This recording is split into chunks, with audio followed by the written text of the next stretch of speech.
దానికి సంబంధించిన అప్డేట్ మనకు అంటుంది 9 మంది మంత్రులు వెనకబడి ఉన్నారు. దీప్తి అప్డేట్. ఏపీలో ఎవరెవరు మంత్రులు వెనకంజలో ఉన్నారు? చీపురుపల్లిలో బొత్స వెనకంజలో ఉన్నారు, పుంగునూరులో పెద్దిరెడ్డి వెనకంజలో ఉన్నారు. మొత్తం 9 మంది మంత్రులు వెనకంజలో ఉన్నారు. మా శ్రీకాకుళంలో ధర్మాన ఆయన వెనకంజలో మనకు కనిపిస్తూ ఉన్నారు.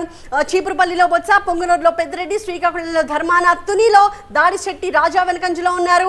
సత్తెనపల్లిలో అంబటి రాంబాబు వెనకంజలో కనిపిస్తున్నారు. నగరిలో రోజా వెనకంజలో ఉన్నారు.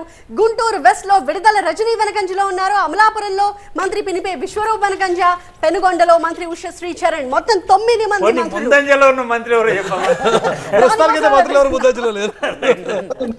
అన్నిటికంటే నా పాయింట్ ఏంటంటే పొంగనూరు పెద్దిరెడ్డి రామచంద్రారెడ్డి ఇది చాలా కీలకమైన వ్యక్తి. పెద్దిరెడ్డి రామచంద్రారెడ్డి కుప్పాన్ని ఓడిస్తానని చెప్పి ఆయన ప్రతిజ్ఞ చేసి చాలా వర్క్ కూడా చేశారు. కానీ పొంగనూరులో ఆయన వెనకబడి ఉంటాను పొలిటికల్ గా కూడా.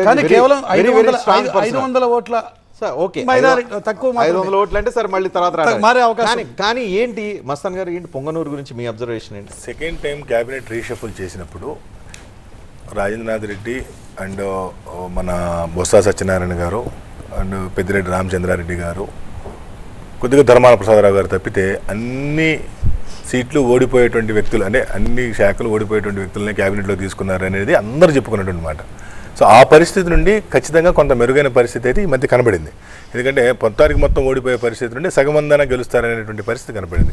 సో నాకైతే విశ్వాసం ఉంది కనీసం సగం మంది మంత్రులు గెలుస్తారని.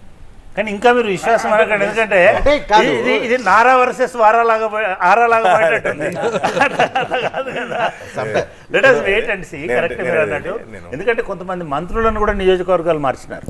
రజనీ గారిని తీసుకొచ్చి గుంటూరులో పెట్టారు. అదేవిధంగా మన చెల్లుబోయిన వేణుగోపాల్ కృష్ణాన్ని అక్కడ పెట్టినారు. చెల్లుబోయిన ప్రస్తావన తీసుకొచ్చారు కాబట్టి గుంటూరు మినిస్టర్ నాగార్జున తీసుకెళ్లి వేరే ప్రకాశం జిల్లాలో పెట్టారు. అంటే కొన్నిసార్లు రాజకీయాల్లో ఏమవుతుందంటే ఈ ఓవర్ కాన్ఫిడెన్స్ కాదు. ఇక్కడ మీరు కంపేర్ చేయాలంటే తెలంగాణలో మార్చగా అక్కడ మార్చి ఓడిపోయారా, ఓడిపోతున్నారా? బుచ్చయ్య చౌదరి ఫస్ట్ బోని కొట్టింది ఆయనే. ఆయన లీడ్ ఇప్పుడు 8 రౌండ్లు కంప్లీట్ అయ్యేసరికి 25,600. అది గెలిచిన సీటే.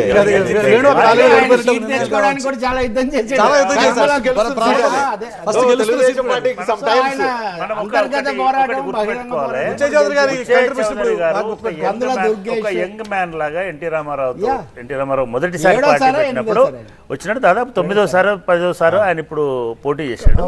ఆయన మంత్రిగా కూడా చాలా కాలము పనిచేసినటువంటి వ్యక్తి. బహుశా ఆయన కూడా లాస్ట్ టైం ఇది నేను చివరిసారి పోటీ చేసేది నాకు ఇవ్వమన్నాడు. నేను అనుకోవడము రేపు తెలుగుదేశం పార్టీ నిజంగానే గెలిస్తే ఆయన senior most minister senior most leader గా ఎమర్జ్ అయ్యేటువంటి అవకాశం.